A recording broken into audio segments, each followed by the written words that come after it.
Cue fake podcast music. Ba-da-ba-da-ba-ba-ba. Bum. Hello and welcome to Michigan Another Mayhem, the show about Michigan, murder, mysteries, and other random mayhem from around the world. Your hosts are Allie. And Jen. And what's yours about today, Jen? Mine is about a 17-year-old who kills her mother on Christmas Day. Really? Yeah. Mine is about a kid in England in the year 2010 was accused of witchcraft and basically tortured to death. Do you want me to go first and you could be like the palate cleanser? And then after that, I actually have some Christmas facts I would like to share. Some weird Christmas facts. Okay. Let me go first because this one's kind of heavy. Yeah, It's kind of heavy. Yeah. Okay. A 15-year-old teenage boy named Christy Bamu was visiting his sister in London, England during December 2010. Christy lived in Paris, France with his parents, but had traveled on December 16th to spend time with his sister and other family members for Christmas. Eric Bikubi, who was 28 at the time, was dating Christy's older sister, Magali Bamu, who was also 28 years old. Eric started the nightmare when he accused Christy and two of Christy's younger sisters, Kelly, who's 20, and another 11-year-old unnamed sister, of practicing witchcraft. Eric accused all three of them of practicing kaduki. So it was Kelly, who's 20, Christy, who's a boy, who's 15, and then an 11-year-old sister they don't name because she's protected by the law in England because of her age. So Kindoki is a form of witchcraft that originates in the Democratic Republic of Congo, where this family is from. So they immigrated to England, and they still have the idea of witchcraft. Okay. So Eric also accused Christy and Kelly of being a bad influence on Eric's son. The couple believed that Christy was possessed by spirits who wanted to bring evil into their home. There is an interesting, what I thought was a side note here. So as a young child, before he was like age 7, Eric, the Magali's boyfriend, the one that's accusing everybody of witchcraft, had delusions of rats and other mirages as a child. So he was seeing things as a child that were not there. And at the time, Eric's family feared that people would spread rumors about Eric being affected by witchcraft. So this is probably where he got, he got that idea. And this caused them to keep Eric isolated from other people. So he was often just by himself a lot as a really young kid. And they did do a scan of his brain, and it showed that he did have some lesions on his brain, which his lawyers try to say were attributed to his abnormal mental state. They're trying to say, it wasn't his fault that he tortured this kid for witchcraft. He had some mental deficiencies. Okay. Yeah, but then what's Magali's excuse and what's Christy's sister excuse for what happens? Because when I tell you what happens, it's horrifying. Oh. Okay, so Eric and Magali escalated the issue to the point where they were now physically attacking both Christy, Kelly, and the 11-year-old sister. Magali later stated that she had no pity for them and that they deserved what happened to them. She showed no mercy when Christy repeatedly asked for her forgiveness. For 4 days, the couple didn't allow the trio of siblings to eat, sleep, or drink. It went from being on attack on 3 people to just Christy because the other 2 girls confessed to being witches.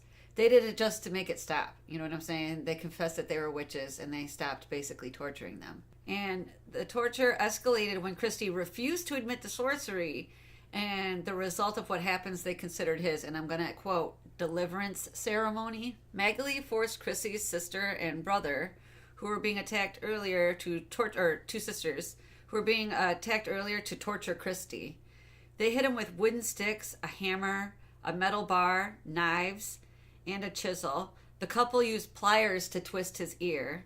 Christy was in so much pain from his injuries that he was begging them to let him die. So all you had to do was admit that you were a witch, and they would leave you alone? Yeah. And the 2 sisters said, I'm a witch, but I guess they really turned on Christy because he peed his pants, and they saw that as a sign that he was still a sorcerer, and he begged his sister for forgiveness, forgive me for being into witchcraft, but she at that point was convinced that he was possessed by an evil spirit. Okay. Yeah. So on Christmas Day, Eric Bikubi, Magali's boyfriend, had Christy get in the bathtub, and they began pushing him under freezing water, claiming that it was a ritual cleansing. And it wasn't until later that they realized that he was dead after they were holding him in the water for a long time. And so they just realized, he's dead. But didn't want to kill him. They were just doing a ritual, supposedly. Yeah, so this was also messed me up. So then they called the paramedics. Yeah, you tried to kill him and resuscitate him? I don't get it. And the paramedics are the ones that were like, something seriously wrong here. The paramedics weren't able to resuscitate him. He was dead. Mm-hmm. His cause of death was determined to be from drowning, exacerbated by his injuries. They later found that Christie had suffered 101 separate injuries. Paramedics had noted that his teeth were missing and that his body had been mutilated. So they twisted his ears with pliers. They knocked his teeth out. Oh. Yeah, awful, awful stuff. I'd have been like, yes, please drown me. Yes, he was begging to die, too. Oh, that's just terrible. After being arrested, Magali denied involvement in the beatings. Oh. Yeah. She believed what they did to Christie was part of an exorcism. Magali also claimed that Eric forced her to attack the siblings, her own siblings, mind you. The 2 survivors of the ordeal claimed that she was lying and that she had actually been egging on the violence, like making people hurt him. And Magali was sentenced to life in prison with a minimum of 25 years served. Eric admitted to the assaults and tried to make an unsuccessful, thankfully, plea for manslaughter with diminished responsibility, and they did not accept his plea. He was sentenced to life in prison with a minimum of 30 years served. Judge David, I don't know if it's Piaget or Paget, presided over this case as his last trial before retiring. So I'm like, that had to suck. Yeah. That this is the last thing in your head. And after it was over, he exempted the jury from ever having to provide jury service again for the rest of their lives because this case was so mentally trying. Mm-hmm. He said, you guys never have to do this again. And due to Christie's young age, which was 15, the attack wasn't considered just murder, but also child abuse because, he was so young. Yeah. Yeah, I was just so disturbed by that. It was so disturbing. That was a hard one. That's crazy. Yeah, for some reason I'm okay with murder, but torture is no. And when I think of, witchcraft, I think years ago. Yeah, like they tried to burn him at the stake and it was the year 1400? Yeah. Yeah. Yeah. No. Yeah, no. Apparently you can still die from that. Okay. That accusation. Mine is about Delilah Evans. She lived in Clinton Township, Michigan. She was 17 years old when she decided on Christmas Day to stab her disabled mother 120 times. Dang. Did it say what her mom was disabled with? No. Okay, I'm sorry to be that No, detailed. but she was in a wheelchair. Okay, so she was not able to move freely? Correct. Okay. So after she kills her, Delilah wraps a blanket around herself and goes for a walk. She goes to 7-Eleven trying to tell them that she was homeless. She needed some food or something. She is obviously mentally ill. Yeah. Yeah. And so wait, she kills her mom, wraps herself up in a blanket, walks to 7-Eleven and tells them she's homeless and needs food? Yeah. Mentally ill. Yeah. Yep. Some of the family called the house. There was no answer, so they went over and found the mother stabbed to death. And the police picked up Delilah after they happened. I don't know. I guess they must have went to 7-Eleven to find out that she had been there and found her on the street, I guess. Dang. After she was arrested, the defense claimed that it was due to her father having 16 children. She was neglected and she shows no remorse because she does not fully understand the situation. Wait a second. She's one of 16 kids? Mm-hmm. Was she her mom's only kid though? And her dad has 16 kids? Or were there like 15 other kids in this freaking house? I have no idea. Okay. I'm like, it sounds like they were alone if she had all that time. Yeah, I have absolutely no idea. Okay. It didn't say. Okay. So yeah, she was, claiming that she was neglected. And the judge mentioned how she shows no remorse. And then the defense came back with, well, she just doesn't fully understand, what's going on. The consequence of what she's done and... Yeah. Wow. So she doesn't understand that, she murdered her mom and now she's going to jail. I wonder if they're saying she doesn't understand because of her age or her mental capacity. Well, it was also argued that she had a mental issue and because she would claim that she heard voices. Well then, yeah. Yeah. Voices is a thing. And she had told her father she killed her because her mother was the devil. Oh, she believed her mom was the devil? Yeah, and that's why she killed her. When I was 15, I thought the same thing about my mom, but I let her live. Yeah. It was found later on that she had a history of domestic violence and once stabbed her 7-year-old brother. Oh, wow. Yeah. So, yeah, she's had violent psychotic incidences before. Mm-hmm. Okay. And she was sentenced to life in prison. At age 15? 17. 17, sorry. Wow, that is crazy. Yeah, that's crazy. Okay, I can give you some facts that I looked up some things about Christmas I never knew. Okay. Hit me with. I'm ready. Okay, well, this one is probably you'll find kind of creepy, but I do not mind spiders as much as the average American. But spiders are considered a symbol of prosperity and goodness at Christmas in Poland. Oh, well, I kill them all. Yeah. Spiders and their webs are often used for holiday decorations, so not Halloween, but Christmas. Like real. Yeah. No, not real ones, but like we do on Halloween with the fake webs and spiders. They put it on their Christmas tree? It didn't say specifically Christmas tree, just for the Christmas holiday like we do for Halloween. And according to legend, a spider wove a blanket for baby Jesus to keep him warm. That's where the spider comes in on Christmas. Interesting. Yeah. I've never heard that. The Greek mythology was this girl named Arachne, said that she was like the best weaver and she could outweave the goddesses, and they're like, oh, that's cool, so they made her into a spider. Like, now go ahead and weave all you want, girl. Yeah, so the Greeks aren't quite as nice as the Polish. The French gifted the U.S. with the Statue of Liberty on Christmas, 1866. That's cool. Yeah, that's a nice gift. That's a big gift. That's a big gift. How do you hide that one before? And what did we give them? Yeah, I don't know. Probably nothing. STD. Santa's reindeer are portrayed as having antlers, right? Well, this means they're either female or castrated males. Otherwise, they would have shed their antlers in the winter. We'll have to guess they're either girls or they have no balls because they're boys. Had their balls removed. No. I think Rudolph is a boy. Rudolph is a boy. He has those little nubbies, so I don't know if it counts. Yeah, but it's still winter. Yeah. Benny's castrated, so him and the little girl are not going to have babies. Yeah, no babies. Maybe that's why we never heard any new reindeer. Right, because him and Cindy, I think her name is. I think that was the name of the Rudolph the Red-Nosed Reindeer movie. Yeah.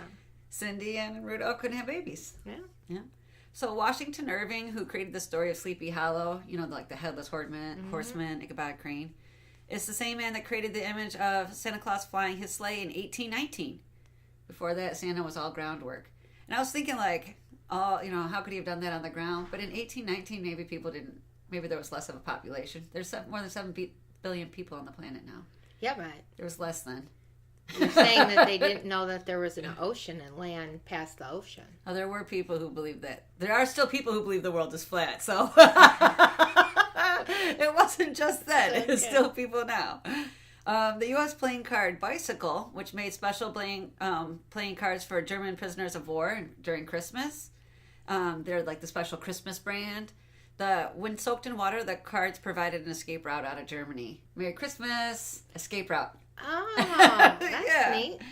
The total of all the gifts listed in the song 12 Days of Christmas equals 364 presents. So I would propose this to my man. Instead of giving me all these gifts on 12 different days, just bring me something new almost every single day of the year, 364. He gets one day off the year. Right? So I'm sure I'd get one partridge in a pear tree, but for 5 different days I'd get a separate gold ring. Oh, there you go. So just spread it out. Enjoy it. That's actually a good idea. Yeah, so the song Jingle Bells was originally written for Thanksgiving. Really? Yeah. Why? I don't know. And then they changed it to a Christmas song. Which it totally fits now. Of course, we think that because it is a Christmas song to us. Yeah. Yeah. Christmas trees are grown in all 50 of the U.S. states. But Michigan is one of the top Christmas tree producing states. That's because we have the UP. Yeah, and when I was a kid, I don't know if you guys did this too. Did you guys ever go out on a tree farm? You just walk around a tree farm till you find a tree, and then your dad has to cut it down and carry it back to the car? Yeah, but he had kids, so he made us. Oh my God. My dad would not let us drag the tree. Of course, we would not drag it properly. Yeah, we used to always cut down our trees. Yeah. And then when I had it, Brandon, I never cut down a tree. I went and got the pre-cut tree. Okay. It was easier. I did artificial trees after I had Ariana. I literally did not have it together enough to go get a tree and keep it alive enough to not burn my house down. Yeah. Yeah. It's hard. You got to remember to water that stuff. I was bummed out. That was my first artificial tree was once I had Ariana. Last year was the first time I had an artificial tree that was like a normal size. When you normally have the 1-foot trees? Yeah, the little small ones. Yeah, I've had a few of those myself. Yeah, and so Brandon wanted a bigger tree, so I got him a bigger tree. Nice. That we never turn on, just sits in the corner. Oh, see, I use it like a light. I'll just turn on the Christmas lights and not the regular lights. Yeah. Yeah, I use it like another light in the house. Well, I got us a gift. Did you? Dun, dun, dun. Oh my goodness, it's for me? It is, well, it's to for open. us. It's for us. It's for you to open. Okay, because you would have, can't be a surprise to you. You Yeah. wrapped it. Yeah, I bought it. Right? But really, we say, oh, it's a gift for us, but it's not. It's a gift for you. Okay. Because you'll do it, and I won't. Okay, we'll see. I'm opening it up now. Oh my God, the excitement! Yeah, people that open up things neatly, what is wrong with you? I know. Oh my gosh, it's the killer book of true crime. I will definitely read this. Oh yeah, true crime stories. Facts. You know I love to read my books, and I love my true crime books. And you love facts. I love my facts. So if you guys haven't checked us out on Facebook, Allie posts every day. Weird facts. Weird facts. Sometimes about death, but a lot of weird facts. Yeah, a lot of weird facts. So now she has a whole book of facts. That's awesome. I love this. Thank you. Yep. I'll totally use it. I'll pretend to use it. Okay, cool. You've been right? You've been listening to Michigan and Other Mayhem with Allie and Jen. Connect with us at michiganandothermayhem.com to join the conversation, listen to the podcast, access show notes, find site links, and correct us when necessary. Rate and subscribe to our podcast on iTunes or Google Play. Bye-bye now.